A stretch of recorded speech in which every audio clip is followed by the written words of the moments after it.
अथ श्री दुर्गा अष्टोत्तर शतनाम स्तोत्रम्। ईश्वर उवाच शतनाम प्रवक्ष्यामि शृणुष्व कमलानने। यस्य प्रसादमात्रेण दुर्गा प्रीता भवेत् सती। ॐ सती साध्वी भव प्रीता भवानी भवमोचनी। आर्या दुर्गा जया चाद्या त्रिनेत्रा शूलधारिणी। पिनाकधारिणी चित्रा चण्डघण्टा महातपा। मनोबुद्धिरहंकारा चित्तरूपा चिताचितिः। सर्वमन्त्रमयी सत्ता सत्यानन्दस्वरूपिणी। अनन्ता भाविनी भाव्या भव्या भव्या सदा गतिः। शाम्भवी देवमाता च चिन्ता रत्नप्रिया सदा। सर्वविद्या दक्षकन्या दक्षयज्ञविनाशिनी। अपर्णानेकवर्णा च पाटला पाटलावती। पट्टाम्बरपरिधाना कलमञ्जीररञ्जिनी। अमेयविक्रमा क्रूरा सुन्दरी सुरसुन्दरी। वनदुर्गा च मातङ्गी मतङ्गमुनिपूजिता। ब्राह्मी माहेश्वरी चैन्द्री कौमारी वैष्णवी तथा। चामुण्डा चैव वाराही लक्ष्मीश्च पुरुषाकृतिः। विमलोत्कर्षिणी ज्ञाना क्रिया नित्या च बुद्धिदा। बहुला बहुलप्रेमा सर्ववाहनवाहना। निशुम्भशुम्भहननी महिषासुरमर्दिनी। मधुकैटभहन्त्री च चण्डमुण्डविनाशिनी। सर्वासुरविनाशा च सर्वदानवघातिनी। सर्वशास्त्रमयी सत्या सर्वास्त्रधारिणी तथा। अनेकशस्त्रहस्ता च अनेकास्त्रस्य धारिणी। कुमारी चैककन्या च कैशोरी युवती यतिः। अप्रौढा चैव प्रौढा च वृद्धमाता बलप्रदा। महोदरी मुक्तकेशी घोररूपा महाबला। अग्निज्वाला रौद्रमुखी कालरात्रिस्तपस्विनी। नारायणी भद्रकाली विष्णुमाया जलोदरी। शिवदूती कराली च अनंता परमेश्वरी। कात्यायनी च सावित्री प्रत्यक्षा ब्रह्मवादिनी। य इदं प्रपठेन्नित्यं दुर्गानाम शताष्टकं। नासाध्यं विद्यते देवी त्रिषु लोकेषु पार्वती। धनं धान्यं सुतं जायां हयं हस्तिनमेव च। चतुर्वर्गं तथा चान्ते लभेन्मुक्तिं च शाश्वतीं। कुमारीं पूजयित्वा तु ध्यात्वा देवीं सुरेश्वरीं। पूजयेत् परया भक्त्या पठेन्नाम शताष्टकं। तस्य सिद्धिर्भवेद्देवी सर्वैः सुरवरैरपि। राजानो दासतां यान्ति राज्यश्रियमवाप्नुयात्। गोरोचनालक्तककुङ्कमेन सिन्दूरकर्पूरमधुत्रयेण। विलिख्य यन्त्रं विधिना विधिज्ञो भवेत् सदा धारयते पुरारिः। भौमावास्यानि सामग्रे चन्द्रे शतभिषां गते। विलिख्य प्रपठे स्तोत्रं स भवे सम्पदां पदां। श्रीजगदम्बार्पणमस्तु। ईश्वर उवाच शतनाम प्रवक्ष्यामि शृणुष्व कमलानने। यस्य प्रसादमात्रेण दुर्गा प्रीता भवेत् सती। ॐ सती साध्वी भव प्रीता भवानी भवमोचनी। आर्या दुर्गा जया चाद्या त्रिनेत्रा शूलधारिणी। पिनाकधारिणी चित्रा चण्डघण्टा महातपा। मनोबुद्धिरहंकारा चित्तरूपा चिताचितिः। सर्वमन्त्रमयी सत्ता सत्यानन्दस्वरूपिणी। अनन्ता भाविनी भाव्या भव्या भव्या सदा गतिः। शाम्भवी देवमाता च चिन्ता रत्नप्रिया सदा। सर्वविद्या दक्षकन्या दक्षयज्ञविनाशिनी। अपर्णानेकवर्णा च पाटला पाटलावती पट्टाम्बरपरिधाना कलमञ्जीररञ्जिनी अमेय विक्रमा क्रूरा सुन्दरी सुरसुन्दरी वनदुर्गा च मातङ्गी मतङ्गमुनिपूजिता ब्राह्मी माहेश्वरी चैन्द्री कौमारी वैष्णवी तथा चामुण्डा चैव वाराही लक्ष्मीश्च पुरुषाकृतिः विमलोत्कर्षिणी ज्ञाना क्रिया नित्या च बुद्धिदा बहुला बहुलप्रेमा सर्ववाहनवाहना निशुम्भशुम्भहननी महिषासुरमर्दिनी मधुकैटभहन्त्री च चण्डमुण्डविनाशिनी सर्वासुरविनाशा च सर्वदानवघातिनी सर्वशास्त्रमयी सत्या सर्वास्त्रधारिणी तथा अनेकशस्त्रहस्ता च अनेकास्त्रस्य धारिणी कुमारी चैककन्या च कैशोरी युवती यतिः अप्रौढा चैव प्रौढा च वृद्धमाता बलप्रदा महोदरी मुक्तकेशी घोररूपा महाबला अग्निज्वाला रौद्रमुखी कालरात्रिस्तपस्विनी नारायणी भद्रकाली विष्णुमाया जलोदरी शिवदूती कराली च अनंता परमेश्वरी कात्यायनी च सावित्री प्रत्यक्षा ब्रह्मवादिनी य इदं प्रपठेन्नित्यं दुर्गानाम शताष्टकं नासाध्यं विद्यते देवी त्रिषु लोकेषु पार्वती धनं धान्यं सुतं जायां हयं हस्तिनमेव च चतुर्वर्गं तथा चान्ते लभेन्मुक्तिं च शाश्वतीं कुमारीं पूजयित्वा तु ध्यात्वा देवीं सुरेश्वरीं पूजयेत् परया भक्त्या पठेन्नाम शताष्टकं तस्य सिद्धिर्भवेद्देवी सर्वैः सुरवरैरपि राजानो दासतां यान्ति राज्यश्रियमवाप्नुयात् गोरोचनालक्तककुङ्कमेन सिन्दूरकर्पूरमधुत्रयेण विलिख्य यन्त्रं विधिना विधिज्ञो भवेत् सदा धारयते पुरारिः भौमावास्यानिशामग्रे चन्द्रे शतभिषां गते विलिख्य प्रपठे स्तोत्रं स भवे सम्पदां पदां श्रीजगदम्बार्पणमस्तु। ईश्वर उवाच शतनाम प्रवक्ष्यामि शृणुष्व कमलानने यस्य प्रसादमात्रेण दुर्गा प्रीता भवेत् सती ॐ सती साध्वी भवप्रीता भवानी भवमोचनी आर्या दुर्गा जया चाद्या त्रिनेत्रा शूलधारिणी पिनाकधारिणी चित्रा चण्डघण्टा महातपा मनोबुद्धिरहंकारा चित्तरूपा चिताचितिः सर्वमन्त्रमयी सत्ता सत्यानन्दस्वरूपिणी अनन्ता भाविनी भाव्या भव्या भव्या सदा गतिः शाम्भवी देवमाता च चिन्तारत्नप्रिया सदा सर्वविद्या दक्षकन्या दक्षयज्ञविनाशिनी अपर्णानेकवर्णा च पाटला पाटलावती पट्टाम्बरपरिधाना कलमञ्जीररञ्जिनी अमेय विक्रमा क्रूरा सुन्दरी सुरसुन्दरी वनदुर्गा च मातङ्गी मतङ्गमुनिपूजिता ब्राह्मी माहेश्वरी चैन्द्री कौमारी वैष्णवी तथा चामुण्डा चैव वाराही लक्ष्मीश्च पुरुषाकृतिः विमलोत्कर्षिणी ज्ञाना क्रिया नित्या च बुद्धिदा बहुला बहुलप्रेमा सर्ववाहनवाहना निशुम्भशुम्भहननी महिषासुरमर्दिनी मधुकैटभहन्त्री च चण्डमुण्डविनाशिनी सर्वासुरविनाशा च सर्वदानवघातिनी सर्वशास्त्रमयी सत्या सर्वास्त्रधारिणी तथा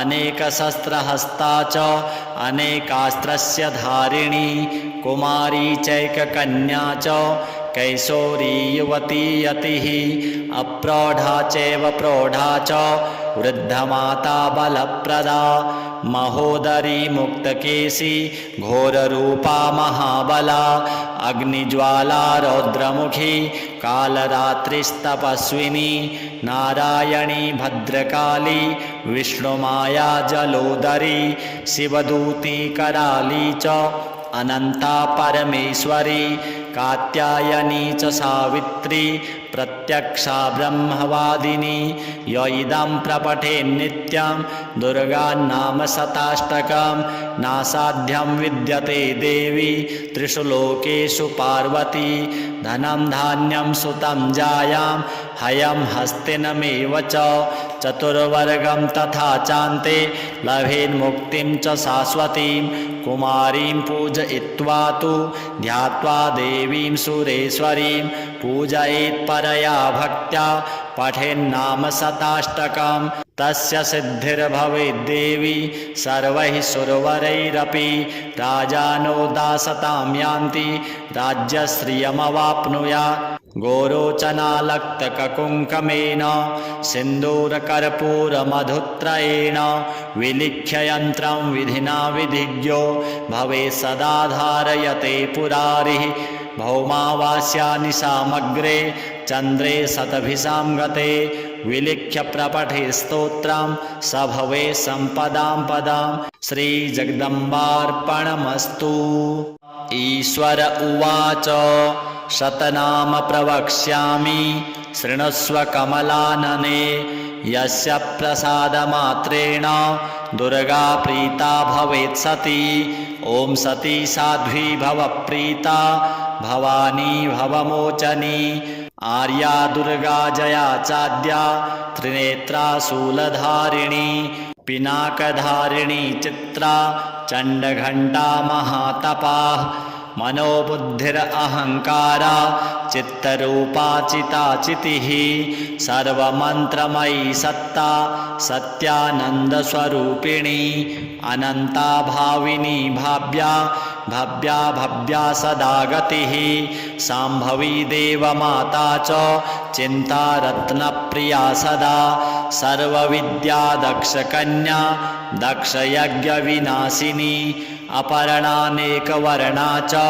पाटला पाटलावती पट्टाम्बरपरिधाना कलमञ्जीररञ्जिनी अमेयविक्रमा क्रूरा सुन्दरी सुरसुन्दरी वनदुर्गा च मातङ्गी मतङ्गमुनिपूजिता ब्राह्मी माहेश्वरी चैन्द्री कौमारी वैष्णवी तथा चामुण्डा चैव वाराही लक्ष्मीश्च पुरुषाकृतिः विमलोत्कर्षिणी ज्ञाना क्रिया नित्या च बुद्धिदा बहुला बहुलप्रेमा सर्ववाहनवाहना निशुम्भशुम्भहननी महिषासुरमर्दिनी मधुकैटभहन्त्री च चण्डमुण्डविनाशिनी सर्वासुरविनाशा च सर्वदानवघातिनी सर्वशास्त्रमयी सत्या सर्वास्त्रधारिणी तथा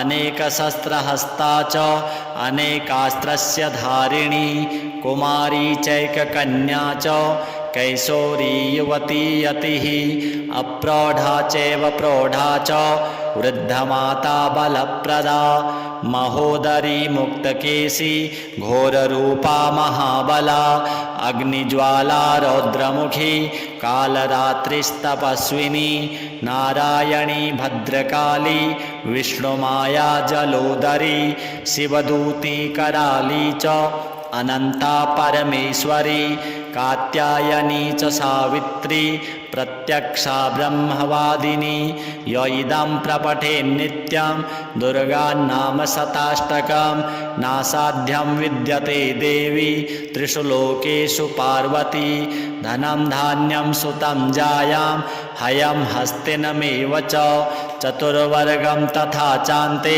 लभेन्मुक्तिं च शाश्वतीं कुमारीं पूजयित्वा तु ध्यात्वा देवीं सुरेश्वरीं पूजयेत् परया भक्त्या पठेन्नाम शताष्टकं तस्य सिद्धिर्भवेद्देवी सर्वैः सुरवरैरपि राजानो दासतां यान्ति राज्यश्रियमवाप्नुयात् गोरोचनालक्तककुङ्कमेन सिन्दूरकर्पूरमधुत्रयेण विलिख्य यन्त्रं विधिना विधिज्ञो भवेत् सदा धारयते पुरारिः भौमावास्यानि सामग्रे चन्द्रे शतभिषां गते विलिख्य प्रपठे स्तोत्रं स भवे सम्पदां पदां श्रीजगदम्बार्पणमस्तु।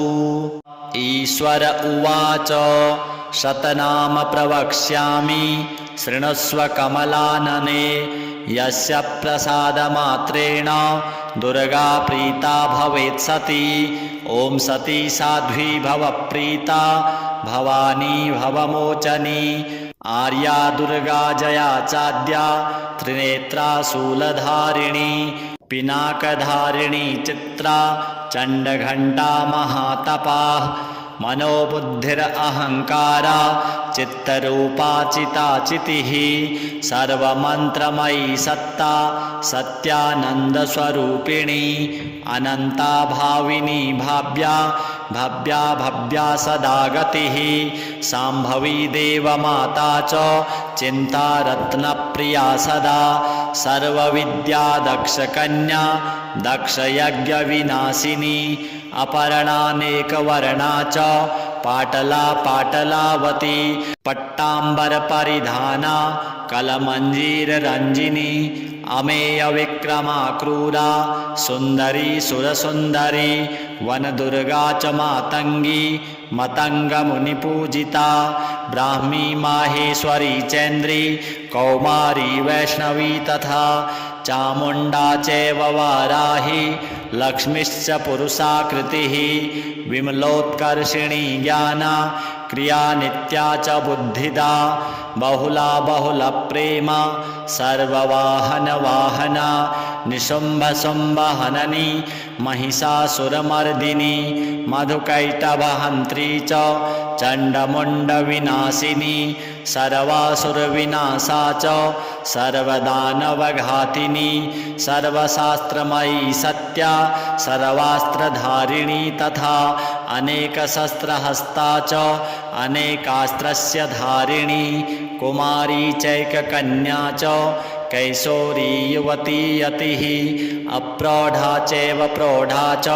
वृद्धमाता बलप्रदा महोदरी मुक्तकेशी घोररूपा महाबला अग्निज्वाला रौद्रमुखी कालरात्रिस्तपस्विनी नारायणी भद्रकाली विष्णुमाया जलोदरी शिवदूती कराली च अनंता परमेश्वरी कात्यायनी च सावित्री प्रत्यक्षा ब्रह्मवादिनी य इदं प्रपठेन्नित्यं दुर्गानाम शताष्टकं नासाध्यं विद्यते देवी त्रिषु लोकेषु पार्वती धनं धान्यं सुतं जायां हयं हस्तिनमेव च चतुर्वर्गं तथा चान्ते लभेन्मुक्तिं च शाश्वतीं कुमारीं पूजयित्वा तु ध्यात्वा देवीं सुरेश्वरीं पूजयेत् परया भक्त्या पठेन्नाम शताष्टकं तस्य सिद्धिर्भवेद्देवी सर्वैः सुरवरैरपि राजानो दासतां यान्ति राज्यश्रियमवाप्नुयात् गोरोचनालक्तककुङ्कमेन सिन्दूरकर्पूरमधुत्रयेण विलिख्य यन्त्रं विधिना विधिज्ञो भवेत् सदा धारयते पुरारिः भौमावास्यानि सामग्रे चन्द्रे शतभिषां गते विलिख्य प्रपठे स्तोत्रं स भवे सम्पदां पदां श्रीजगदम्बार्पणमस्तु। ईश्वर उवाच शतनाम प्रवक्ष्यामि शृणुष्व कमलानने यस्य प्रसादमात्रेण दुर्गा प्रीता भवेत् सती।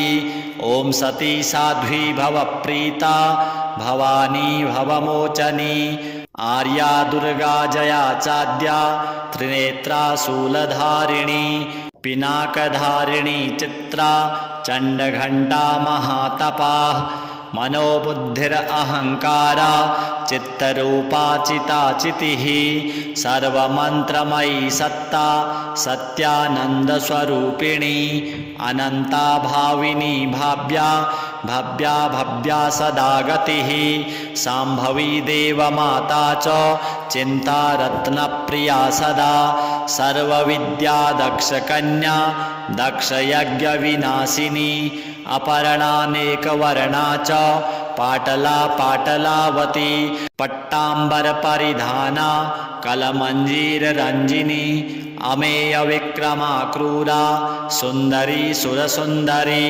वनदुर्गा च मातङ्गी मतङ्गमुनिपूजिता ब्राह्मी माहेश्वरी चैन्द्री कौमारी वैष्णवी तथा चामुण्डा चैव वाराही लक्ष्मीश्च पुरुषाकृतिः विमलोत्कर्षिणी ज्ञाना क्रिया नित्या च बुद्धिदा बहुला बहुलप्रेमा सर्ववाहनवाहना निशुम्भशुम्भहननी महिषासुरमर्दिनी मधुकैटभहन्त्री च चण्डमुण्डविनाशिनी सर्वासुरविनाशा च सर्वदानवघातिनी सर्वशास्त्रमयी सत्या सर्वास्त्रधारिणी तथा अनेकशस्त्रहस्ता च अनेकास्त्रस्य धारिणी कुमारी चैककन्या च कैशोरी युवती यतिः अप्रौढा चैव प्रौढा च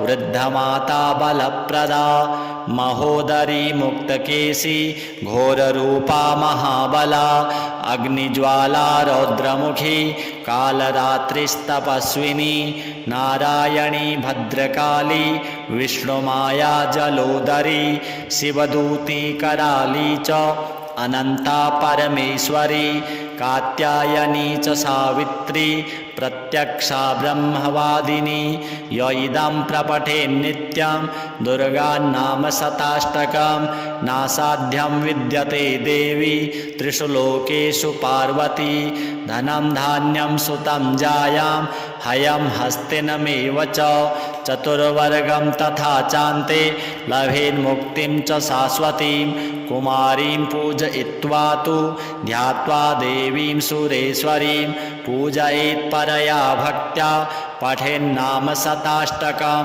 तस्य सिद्धिर्भवेद्देवी सर्वैः सुरवरैरपि राजानो दासतां यान्ति राज्यश्रियमवाप्नुयात् गोरोचनालक्तककुङ्कमेन सिन्दूरकर्पूरमधुत्रयेण विलिख्य यन्त्रं विधिना विधिज्ञो भवेत् सदा धारयते पुरारिः भौमावास्यानि सामग्रे चन्द्रे शतभिषां गते विलिख्य प्रपठे स्तोत्रं स भवे सम्पदां पदां श्रीजगदम्बार्पणमस्तु।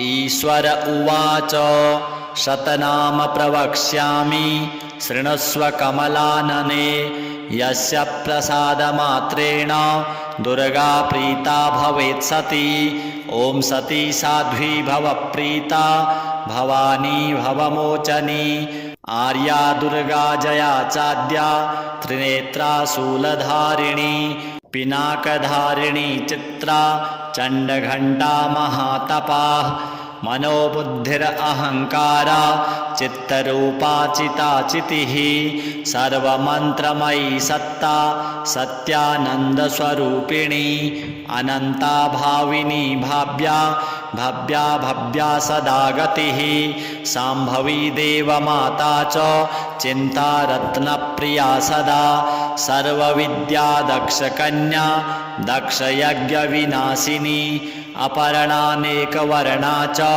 पाटला पाटलावती पट्टाम्बरपरिधाना कलमञ्जीररञ्जिनी अमेयविक्रमा क्रूरा सुन्दरी सुरसुन्दरी वनदुर्गा च मातङ्गी मतङ्गमुनिपूजिता ब्राह्मी माहेश्वरी चैन्द्री कौमारी वैष्णवी तथा चामुण्डा चैव वाराही लक्ष्मीश्च पुरुषाकृतिः विमलोत्कर्षिणी ज्ञाना क्रिया नित्या च बुद्धिदा बहुला बहुलप्रेमा सर्ववाहनवाहना निशुम्भशुम्भहननी महिषासुरमर्दिनी मधुकैटभहन्त्री च चण्डमुण्डविनाशिनी सर्वासुरविनाशा च सर्वदानवघातिनी सर्वशास्त्रमयी सत्या सर्वास्त्रधारिणी तथा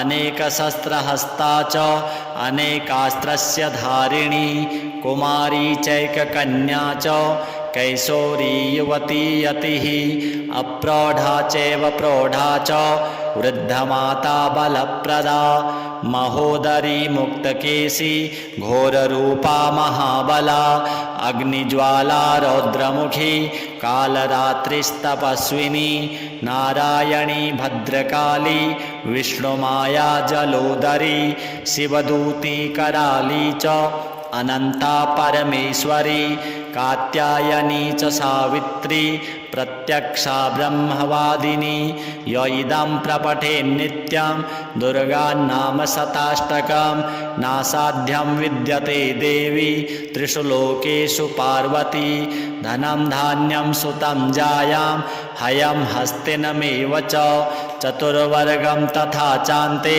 लभेन्मुक्तिं च शाश्वतीं कुमारीं पूजयित्वा तु ध्यात्वा देवीं सुरेश्वरीं पूजयेत् परया भक्त्या पठेन्नाम शताष्टकं तस्य सिद्धिर्भवेद्देवी सर्वैः सुरवरैरपि राजानो दासतां यान्ति राज्यश्रियमवाप्नुयात् गोरोचनालक्तककुङ्कमेन सिन्दूरकर्पूरमधुत्रयेण विलिख्य यन्त्रं विधिना विधिज्ञो भवेत् सदा धारयते पुरारिः भौमावास्यानि सामग्रे चन्द्रे शतभिषां गते विलिख्य प्रपठे स्तोत्रं स भवे सम्पदां पदां श्रीजगदम्बार्पणमस्तु।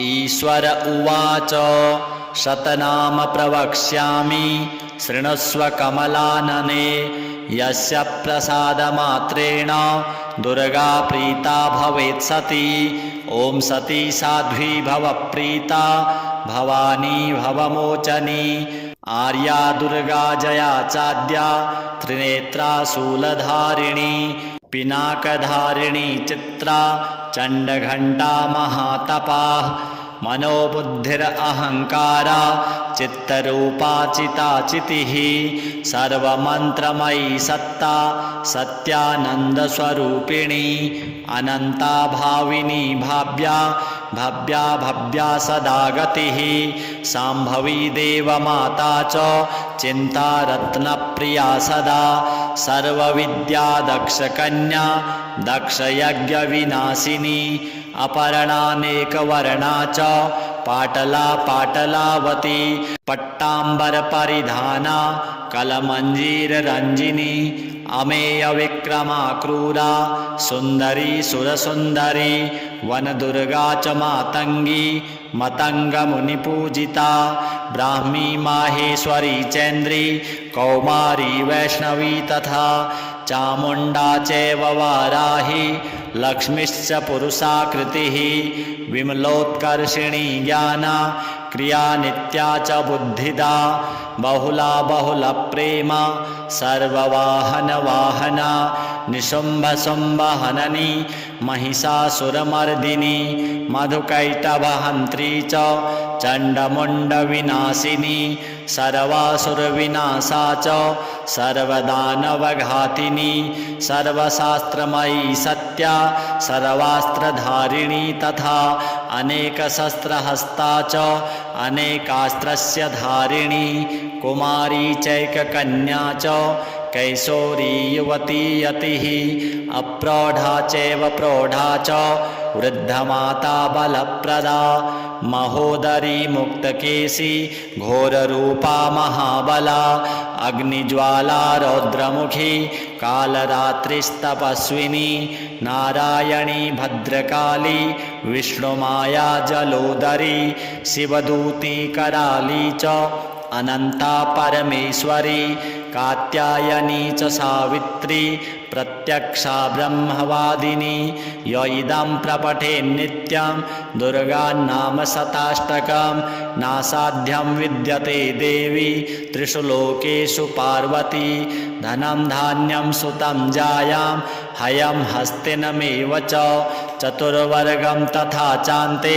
लभेन्मुक्तिं च शाश्वतीं कुमारीं पूजयित्वा तु ध्यात्वा देवीं सुरेश्वरीं पूजयेत् परया भक्त्या पठेन्नाम शताष्टकं तस्य सिद्धिर्भवेद्देवी सर्वैः सुरवरैरपि राजानो दासतां यान्ति राज्यश्रियमवाप्नुयात् गोरोचनालक्तककुङ्कमेन सिन्दूरकर्पूरमधुत्रयेण विलिख्य यन्त्रं विधिना विधिज्ञो भवेत् सदा धारयते पुरारिः भौमावास्यानि सामग्रे चन्द्रे शतभिषां गते विलिख्य प्रपठे स्तोत्रं स भवेत् सम्पदां पदां श्रीजगदम्बार्पणमस्तु।